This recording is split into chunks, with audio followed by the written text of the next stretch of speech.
Part 6 विनिर्माण उद्योग। दिवाली के अवसर पर हरीश अपने माता पिता के साथ बाजार गया। उन्होंने उसके लिए कपड़े तथा जूते खरीदे। उसकी माँ ने बर्तन, चीनी, चाय व मृदा के दीप खरीदे। हरीश ने देखा कि दुकानें अत्यधिक सामान से भरी थीं। चीज़ों को इतनी अधिक मात्रा में देखकर वह हैरान था। उसके पिता ने समझाया कि जूते, कपड़े, चीनी आदि बड़े उद्योगों में मशीनों द्वारा बनाए जाते हैं। छोटे उद्योगों में बर्तन बनाए जाते हैं तथा दीप जैसी चीज़ें व्यक्तिगत तौर पर कारीगरों द्वारा घरेलू उद्योगों में बनाई जाती हैं। कच्चे पदार्थ को मूल्यवान उत्पाद में परिवर्तित कर अधिक मात्रा में वस्तुओं के उत्पादन को विनिर्माण या वस्तु निर्माण कहा जाता है। क्या आप जानते हैं कागज लकड़ी से, चीनी गन्ने से, लोहा इस्पात, लौह अयस्क से तथा एल्यूमीनियम बॉक्साइट से निर्मित है। क्या आप यह भी जानते हैं कि कई किस्म के कपड़े ऐसे रेशों से बनते हैं जो रेशा उद्योग में बनते हैं। द्वितीयक कार्यों में लगे व्यक्ति कच्चे माल को परिष्कृत वस्तुओं में परिवर्तित करते हैं।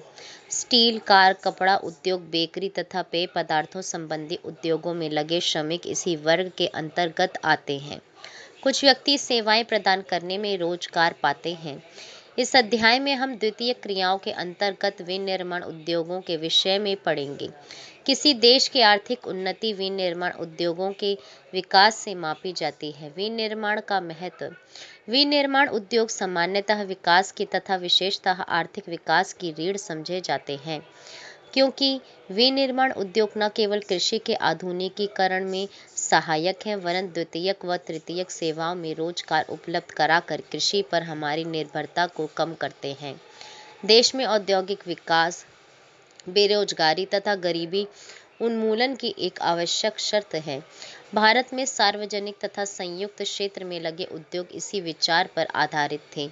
जनजातीय तथा पिछड़े क्षेत्रों में उद्योगों की स्थापना का उद्देश्य भी क्षेत्रीय असमानताओं को कम करना था। निर्मित वस्तुओं का निर्यात वाणिज्य व्यापार को बढ़ाता है, जिससे अपेक्षित विदेशी मुद्रा की प्राप्ति होती है। वे देश ही विकसित हैं जो कच्चे माल को विभिन्न तथा अधिक मूल्यवान तैयार माल में विनिर्मित करते हैं। भारत का विकास विविध व शीघ्र औद्योगिक विकास में निहित है। कृषि तथा उद्योग एक दूसरे से पृथक नहीं है, ये एक दूसरे के पूरक हैं। उदाहरणार्थ, भारत में कृषि पर आधारित उद्योगों ने कृषि पैदावार बढ़ोतरी को प्रोत्साहित किया है। ये उद्योग कच्चे माल के लिए कृषि पर निर्भर हैं तथा इनके द्वारा निर्मित उत्पाद जैसे सिंचाई के लिए पंप, उर्वरक, कीटनाशक दवाएं, प्लास्टिक पाइप, मशीनें व कृषि औजार आदि पर किसान निर्भर हैं। इसलिए विनिर्माण उद्योग के विकास तथा स्पर्धा से न केवल कृषि उत्पादन को बढ़ावा मिला है, अपितु उत्पादन प्रक्रिया भी सक्षम हुई है। आज वैश्वीकरण के युग में हमारे उद्योगों को अधिक प्रतिस्पर्धी तथा सक्षम होने की आवश्यकता है। केवल आत्मनिर्भरता ही काफ़ी नहीं है। हमारी वस्तुएं गुणवत्ता में अंतर्राष्ट्रीय स्तर की हों, तभी हम अंतर्राष्ट्रीय बाजार में प्रतिस्पर्धा कर पाएंगे। राष्ट्रीय अर्थव्यवस्था में उद्योगों का योगदान। पिछले 2 दशकों से सकल घरेलू उत्पाद में विनिर्माण उद्योग का योगदान 27% में से 17% ही है, क्योंकि 10% भाग खनिज, खनन, गैस तथा विद्युत ऊर्जा का योगदान है। भारत की अपेक्षा अन्य पूर्वी एशियाई देशों में विनिर्माण का योगदान सकल घरेलू उत्पाद का 25 से 35% है। पिछले 1 दशक से भारतीय विनिर्माण क्षेत्र में 7% प्रति वर्ष की दर से बढ़ोतरी हुई है। बढ़ोतरी की यह दर अगले दशक में 12% अपेक्षित है।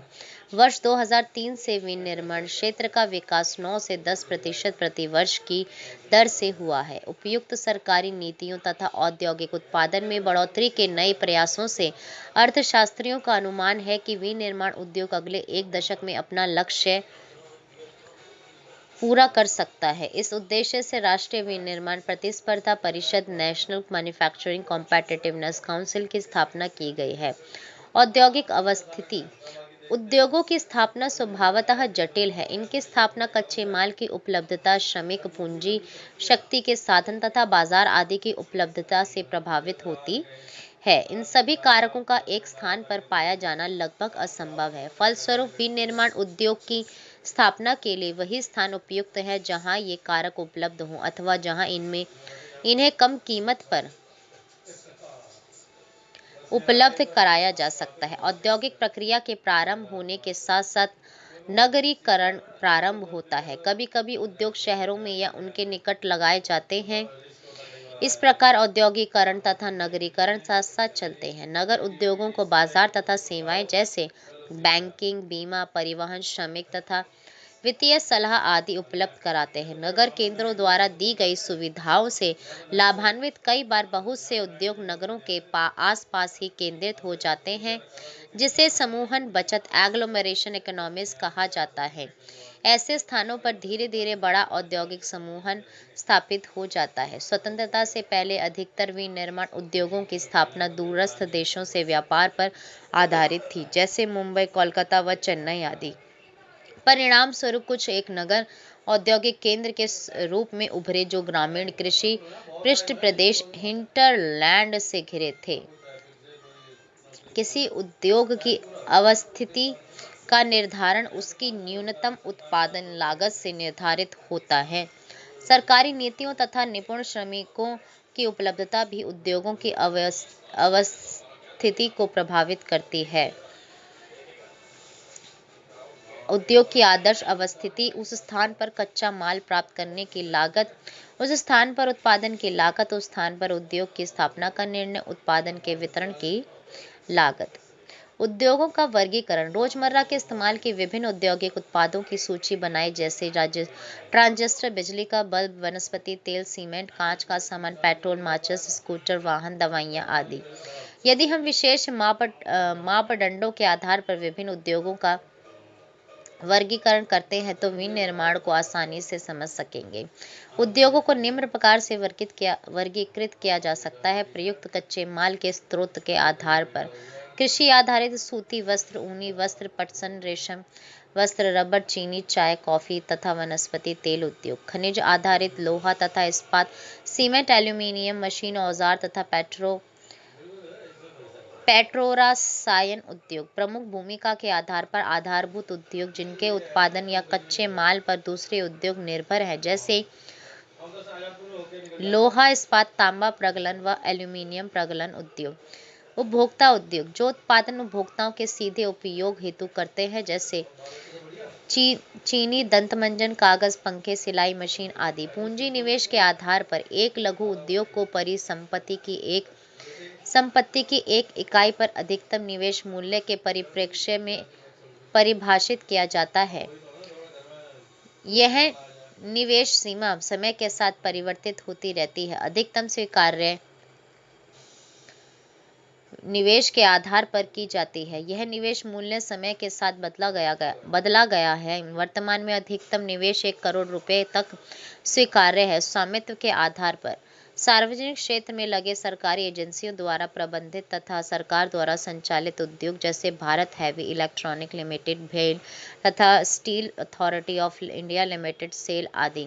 निजी क्षेत्र के उद्योग जिनका एक व्यक्ति के स्वामित्व में और उसके द्वारा संचालित अथवा लोगों के स्वामित्व में या उनके द्वारा संचालित है, टिस्को, बजाज ऑटो लिमिटेड, डाबर उद्योग आदि। संयुक्त उद्योग वैसे उद्योग जो राज्य सरकार और निजी क्षेत्र के संयुक्त प्रयास से चलाए जाते हैं, जैसे ऑयल इंडिया लिमिटेड।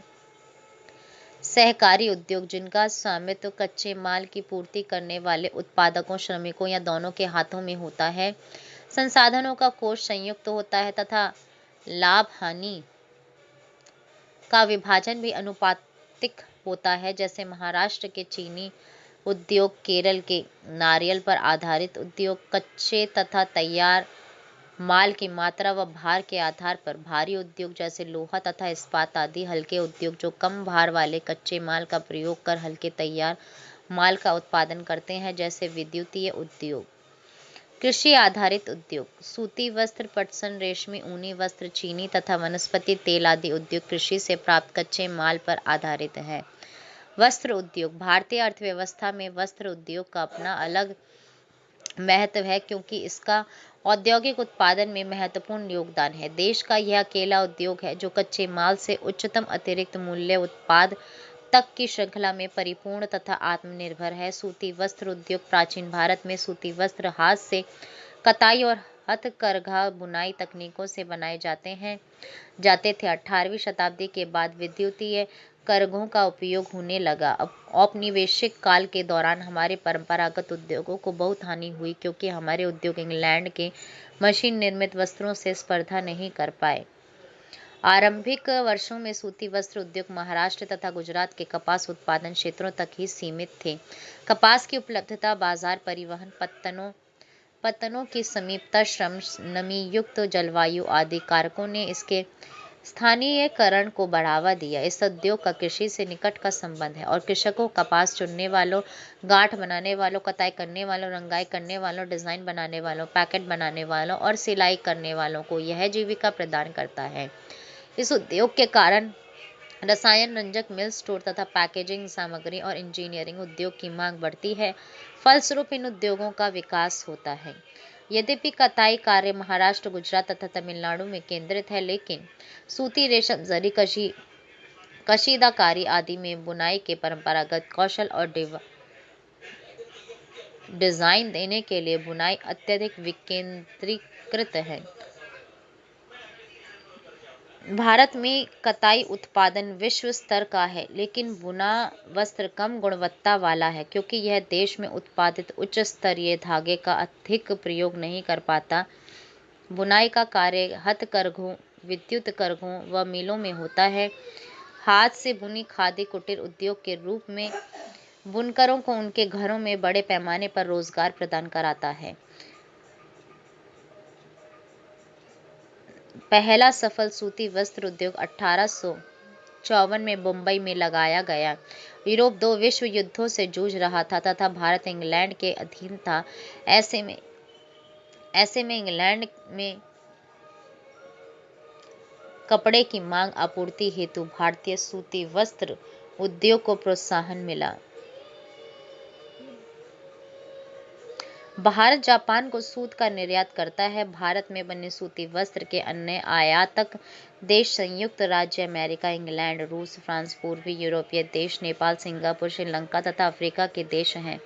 सूती रेशे के विश्व व्यापार में हमारे देश की भागीदारी काफी महत्वपूर्ण है। यह कुल अंतर्राष्ट्रीय व्यापार का लगभग 1/4 भाग है। हमारे कताई कारखाने विश्व स्तर पर प्रतिस्पर्धा कर सकते हैं और हम जो सूत पैदा करते हैं उसका उपभोग करने में सक्षम है, लेकिन बुनाई और कताई तथा प्रक्रमण इकाइयां देश में उत्पन्न किए गए उच्च कोटि के धागे का उपयोग नहीं कर पाती है। इस क्षेत्र में कुछ ही बड़े और आधुनिक कारखाने हैं तथा अधिकतर छोटी व बिखरी हुई इकाइयां ही हैं, जिसका उत्पादन स्थानीय बाजार की मांग को ही पूरा कर पाता है। यह इस उद्योग की एक बड़ी कमी है, जिसके परिणाम स्वरूप हमारे बहुत से कताई करने वाले सूती धागे का निर्यात करते हैं, जबकि परिधान निर्माताओं को कपड़ा आयात करना पड़ता है। धागा 85 रुपये प्रति किलोग्राम की दर से बेचा जाता है। अगर यह पतलून के रूप में बेचा जाए तो इसकी कीमत 800 रुपये प्रति किलोग्राम है। रेशे से धागा, धागे से कपड़ा और कपड़े से परिधान बनाने के प्रत्येक चरण पर मूल्य में वृद्धि होती है। यद्यपि लंबे रेशे वाली कपास के उत्पादन में महत्वपूर्ण वृद्धि दर्ज की गई है, तथापि इसे आयात करने की आवश्यकता महसूस की जाती है, विशेषतः बुनाई व अन्य संबंधित क्षेत्रों में अनियमित विद्युत आपूर्ति को दूर करने तथा नई मशीनरी के उपयोग की आवश्यकता है। अन्य समस्याओं में कम श्रमिक उत्पादकता तथा कृत्रिम वस्त्र उद्योग से प्रतिस्पर्धा आदि है। पटसन उद्योग। भारत पटसन व पटसन निर्मित सामान का सबसे बड़ा उत्पादक है तथा बांग्लादेश के पश्चात दूसरा बड़ा निर्यातक भी है। वर्ष 2010 से 11 में भारत में लगभग 80 पटसन उद्योग थे। इनमें अधिकांश पश्चिम बंगाल में हुगली नदी तट पर 98 किलोमीटर लंबी तथा 3 किलोमीटर चौड़ी एक संकरी मेखला में स्थित हैं। पहला पटसन उद्योग कोलकाता के निकट रिश्रा में 1855 में लगाया गया। 1947 में देश के विभाजन के पश्चात पटसन मिलें तो भारत में रह गई, लेकिन 3/4 जूट उत्पादक क्षेत्र पूर्वी पाकिस्तान अर्थात बांग्लादेश में चले गए। हुगली नदी तट पर इनके स्थित होने के निम्न कारण हैं। पटसन उत्पादक क्षेत्रों की निकटता, सस्ता जल परिवहन, सड़क, रेल व जल परिवहन का जाल, कच्चे माल का मिलों तक ले जाने में सहायक होना, कच्चे पटसन को संसाधित करने में प्रचुर जल, पश्चिम बंगाल तथा समीपवर्ती राज्य उड़ीसा, बिहार व उत्तर प्रदेश से सस्ता श्रमिक उपलब्ध होना, कोलकाता का एक बड़े नागरिक केंद्र के रूप बैंकिंग, बीमा और जूट के सामान के निर्यात के लिए पतन की सुविधाएं प्रदान करना आदि सम्मिलित हैं। इस उद्योग की चुनौतियों में अंतर्राष्ट्रीय बाजार में कृत्रिम वस्त्रों से और बांग्लादेश, ब्राजील, फिलीपींस, मिस्र तथा थाईलैंड जैसे अन्य देशों से कड़ी प्रतिस्पर्धा शामिल है। यद्यपि पटसन पैकिंग की अनिवार्य प्रयोग की सरकारी नीति के कारण इसकी घरेलू मांग बढ़ी है, तथापि मांग बढ़ाने हेतु उत्पाद में विविधता भी आवश्यक है। पटसन के प्रमुख खरीदार अमेरिका, कनाडा, घाना, सऊदी अरब, यूनाइटेड किंगडम और ऑस्ट्रेलिया हैं। बढ़ते वैश्विक पर्यावरण अनुकूलन, जैव निम्नीकरणीय पदार्थों के लिए विश्व की बढ़ती जागरूकता ने पुनः जूट उत्पादों के लिए अवसर प्रदान किया है। चीनी उद्योग। भारत का चीनी उत्पादन में विश्व में दूसरा स्थान है, लेकिन गुड़ व खांडसारी के उत्पादन में इसका प्रथम स्थान है। इस उद्योग में प्रयुक्त कच्चा माल भारी होता है तथा ढुलाई में इसके सुक्रोज की मात्रा घट जाती है। चीनी मिलें उत्तर प्रदेश, बिहार, महाराष्ट्र, कर्नाटक, तमिलनाडु, आंध्र प्रदेश, गुजरात, पंजाब, हरियाणा तथा मध्य प्रदेश राज्यों में फैली हैं।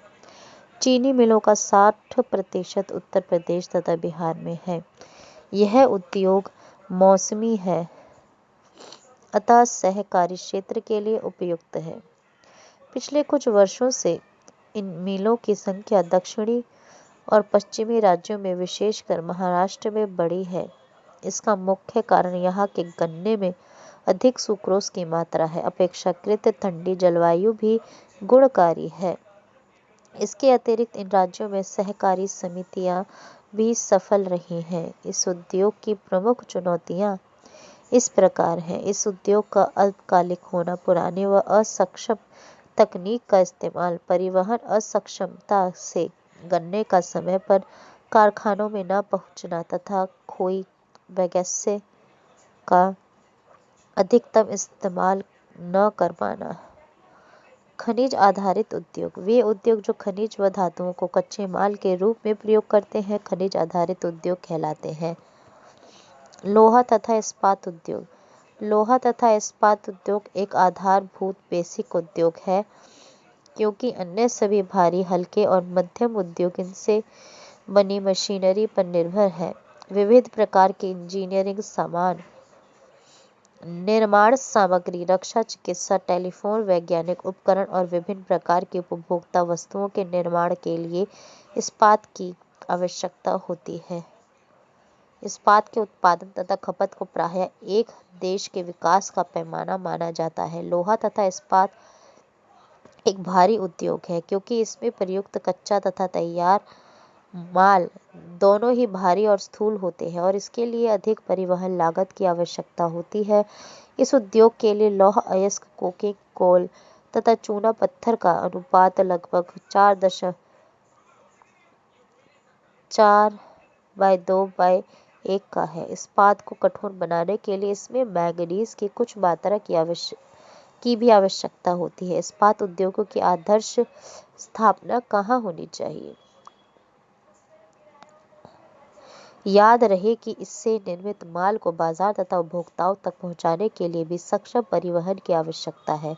वर्ष 2019 में भारत 111 मिलियन टन इस्पात का विनिर्माण कर संसार में कच्चा इस्पात उत्पादकों में दूसरे स्थान पर था। यह स्पॉन्ज लौह का सबसे बड़ा उत्पादक है। इस्पात के अधिक उत्पादन के बावजूद भी 2019 में यहाँ प्रति वर्ष प्रति व्यक्ति इस्पात की खपत केवल 74.3 किलोग्राम थी, जबकि इसी समय विश्व में प्रति व्यक्ति औसत खपत 229.3 किलोग्राम थी। भारत में प्रति व्यक्ति इस्पात की खपत इतनी कम क्यों है? इस समय भारत में 10 मुख्य संकलित उद्योग तथा बहुत से छोटे इस्पात संयंत्र हैं। सार्वजनिक क्षेत्र के लगभग सभी उपक्रम अपने इस्पात को steel authority of India SAIL के माध्यम से बेचते हैं। 1950 के दशक में भारत तथा चीन ने लगभग एक समान मात्रा में इस्पात उत्पादित किया था। आज चीन इस्पात का सबसे बड़ा उत्पादक है। इस्पात की सर्वाधिक खपत वाला देश भी चीन है। भारत में छोटा नागपुर के पठारी क्षेत्र में अधिकांश लोहा तथा इस्पात उद्योग केंद्रित है। इस प्रदेश में इस उद्योग के विकास के लिए अधिक अनुकूल सापेक्षिक परिस्थितियां हैं। इनमें लौह अयस्क की कम लागत, उच्च कोटि के कच्चे माल की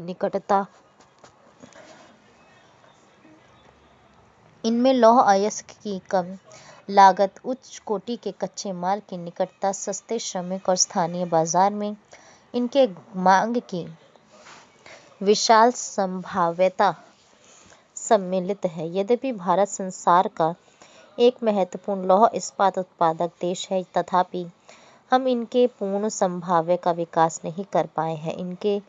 इसके निम्न कारण है: क उच्च लागत तथा कोकिंग कोयले की सीमित उपलब्धता, कम श्रमिक उत्पादकता, ग ऊर्जा की अनियमित पूर्ति तथा घ अविकसित अवसंरचना आदि। हम भी उच्च कोटि का इस्पात दूसरे देशों से आयात करते हैं। हालांकि हमारा कुल इस्पात उत्पादन घरेलू मांग पूर्ति हेतु पर्याप्त है। निजी क्षेत्र में उद्यमियों के प्रयत्न से तथा उदारीकरण व प्रत्यक्ष विदेशी निवेश ने इस उद्योग को प्रोत्साहन दिया है। इस्पात उद्योग को अधिक स्पर्धावान बनाने के लिए अनुसंधान और विकास के संसाधनों को नियत करने की आवश्यकता है। इस्पात निर्माण प्रक्रिया: झोंकदार भट्ठी, तो इसमें कच्चे माल का कारखानों तक परिवहन, फिर उसके बाद लौह अयस्क का गलाया जाना। चूना पत्थर एक सहायक खनिज है जो इसमें मिलाया जाता है। धातु का मैल हटाया जाता है। अयस्क को गर्म करने के लिए कोक का ईंधन के रूप में इस्तेमाल। फिर ढलवा लोहा में तरल पदार्थ को सांचों में ढाला जाता है, जिससे ढलवा लोहा तैयार होता है। धातु का आकार देना, रोलिंग, प्रेसिंग, ढलाई और गड़ाई। इस्पात बनाना: ढलवा लोहे को पुनः गलाकर ऑक्सीकरण द्वारा अशुद्धता हटाकर तथा मैंगनीज, निकल, क्रोमियम मिलाकर शुद्ध किया जाता है। फिर इस्पात बनाना: ढलवा लोहे को पुनः गलाकर ऑक्सीकरण द्वारा अशुद्धता हटाकर तथा मैंगनीज, निकल, क्रोमियम मिलाकर शुद्ध किया जाता है। उसके बाद फिर दोबारा ढलवा लोहा की प्रक्रिया चलती है।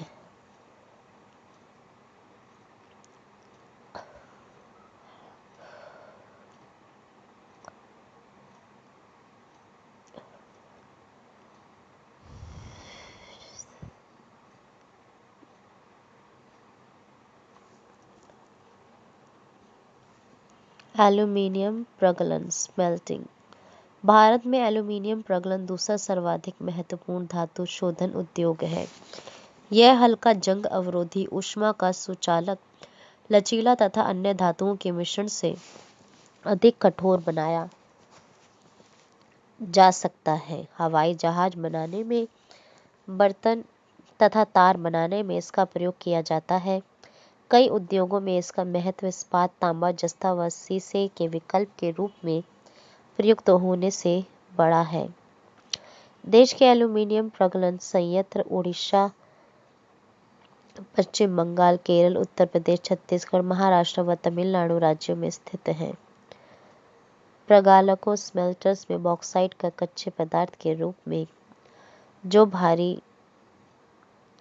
गहरे लाल रंग की चट्टान जैसा होता है, प्रयोग किया जाता है। प्रवाह चार्ट चित्र 6.8 इस पुस्तक के इस पाठ में एल्यूमीनियम निर्माण प्रक्रिया दर्शाई गई है। इस उद्योग की स्थापना की दो महत्वपूर्ण आवश्यकता है: नियमित ऊर्जा की पूर्ति तथा कम कीमत पर कच्चे माल की सुनिश्चित उपलब्धता।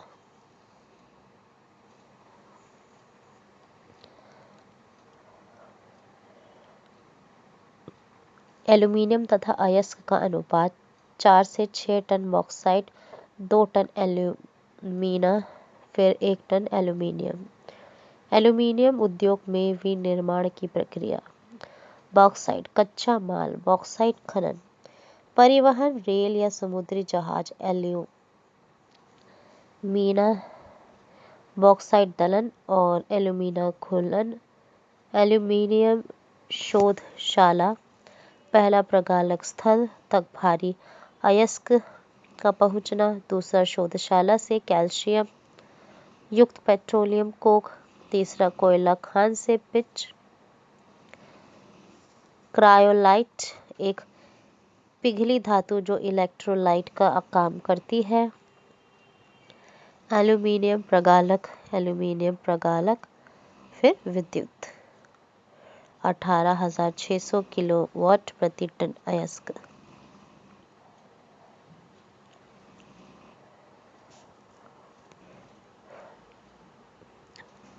रसायन उद्योग। भारत में रसायन उद्योग तेजी से विकसित हो रहा तथा फैल रहा है। इसकी भागीदारी सकल घरेलू उत्पाद में लगभग 3% है। यह उद्योग एशिया का तीसरा बड़ा तथा विश्व में आकार की दृष्टि से 12वें स्थान पर है।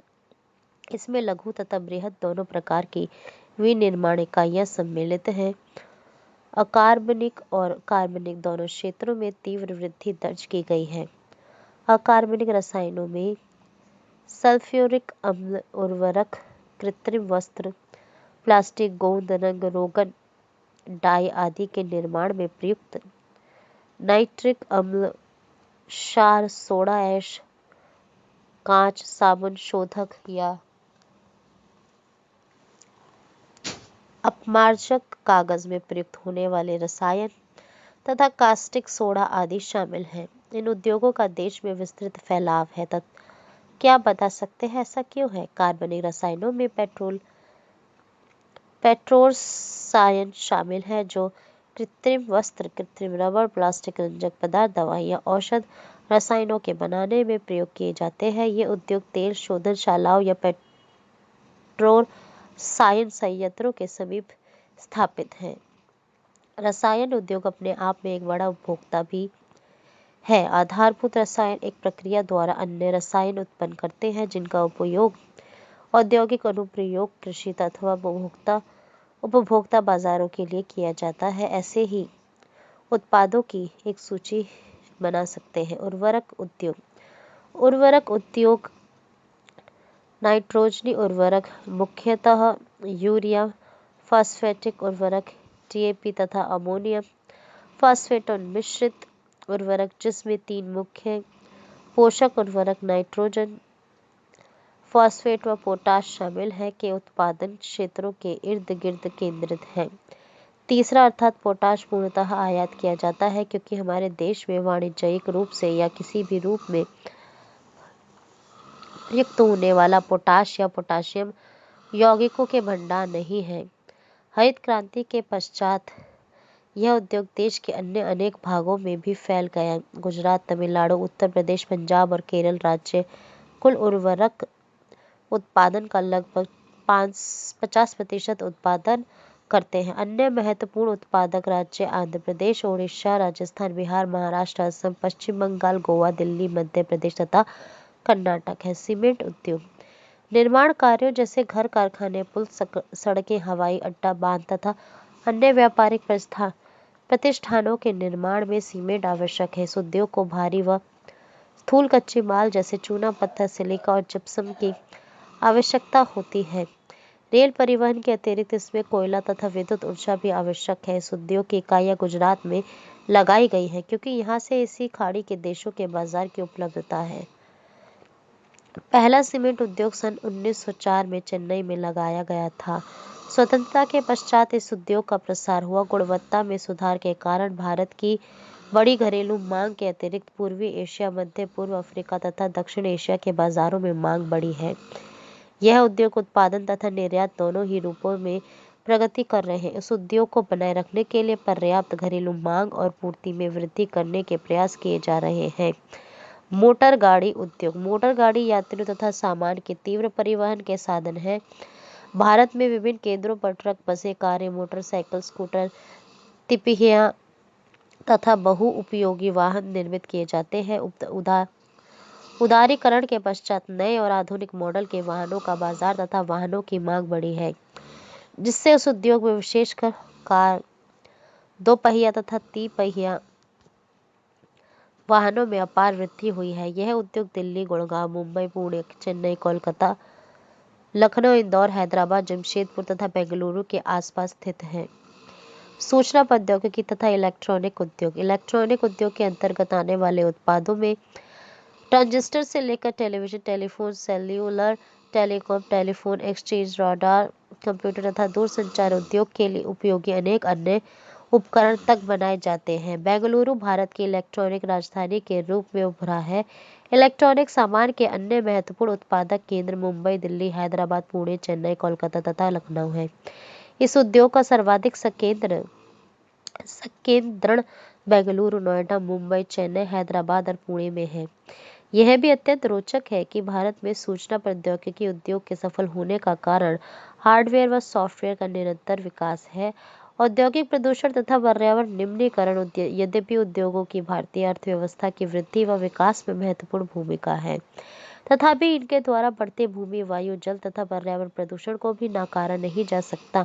उद्योग 4 प्रकार के प्रदूषण के लिए उत्तरदायी हैं: क वायु, ख जल, ग भूमि, घ ध्वनि। प्रदूषण करने वाले उद्योगों में ताप विद्युत ग्रह भी सम्मिलित है। वायु प्रदूषण अधिक अनुपात में अनचाही गैसों की उपस्थिति जैसे सल्फर डाइऑक्साइड तथा कार्बन मोनोऑक्साइड वायु प्रदूषण का कारण है। वायु में निलंबित कणनुमा पदार्थों में ठोस व द्रव्य दोनों ही प्रकार के कण होते हैं, जैसे धूलि, स्प्रे, कुहासा तथा धुआं। रसायन व कागज उद्योग, ईंटों के भट्टे, तेल शोधनशालाएं, प्रगलन उद्योग, जीवाश्म ईंधन दहन तथा छोटे बड़े कारखाने प्रदूषण के नियमों का उल्लंघन करते हुए धुआं निष्कासित करते हैं। जहरीली गैसों का रिसाव बहुत भयानक तथा दूरगामी प्रभावों वाला हो सकता है। वायु प्रदूषण मानव स्वास्थ्य, पशुओं, पौधों, इमारतों तथा पूरे पर्यावरण पर दुष्प्रभाव डालते हैं। जल प्रदूषण उद्योगों द्वारा कार्बनिक तथा अकार्बनिक अपशिष्ट पदार्थों के नदी में छोड़ने से जल प्रदूषण फैलता है। जल प्रदूषण के प्रमुख कारक कागज, लुगदी, रसायन, वस्त्र तथा रंगाई उद्योग, तेल शोधनशालाएं, चमड़ा उद्योग तथा इलेक्ट्रोप्लेटिंग उद्योग हैं, जो रंग अपमार्जक, अम्ल, लवण तथा भारी धातुएं जैसे सीसा, पारा, कीटनाशक, उर्वरक, कार्बन, प्लास्टिक और रबर सहित कृत्रिम रसायन आदि जल में वाहित करते हैं। भारत के मुख्य अपशिष्ट पदार्थों में फ्लाई ऐश, फॉस्फो, जिप्सम तथा लोहा इस्पात की अशुद्धियां हैं। तापीय प्रदूषण जब कारखानों तथा तापघरों में से गर्म जल को बिना ठंडा किए ही नदियों तथा तालाबों में छोड़ दिया जाता है तो जल में तापीय प्रदूषण होता है। जलीय जीवन पर इसका क्या प्रभाव होगा, सोचिए। परमाणु ऊर्जा संयंत्रों के अपशिष्ट व परमाणु शस्त्र उत्पादक कारखानों में कैंसर और जन्मजात विकार तथा अकाल प्रसव जैसी बीमारियां होती हैं। मृदा व जल प्रदूषण आपस में संबंधित है। मलबे का ढेर, विशेषकर कांच, हानिकारक रसायन, औद्योगिक बहाव, पैकिंग तथा कूड़ा करकट मृदा को अनुपजाऊ बनाता है। वर्षा जल के साथ ये प्रदूषक जमीन से रिसते हुए भूमिगत जल तक पहुंचकर उसे भी प्रदूषित कर देते हैं। ध्वनि प्रदूषण से खिन्नता तथा उत्तेजना ही नहीं वरन श्रवण असक्षमता, हृदय गति, रक्तचाप तथा अन्य कायिक व्यथाएं भी बढ़ती हैं।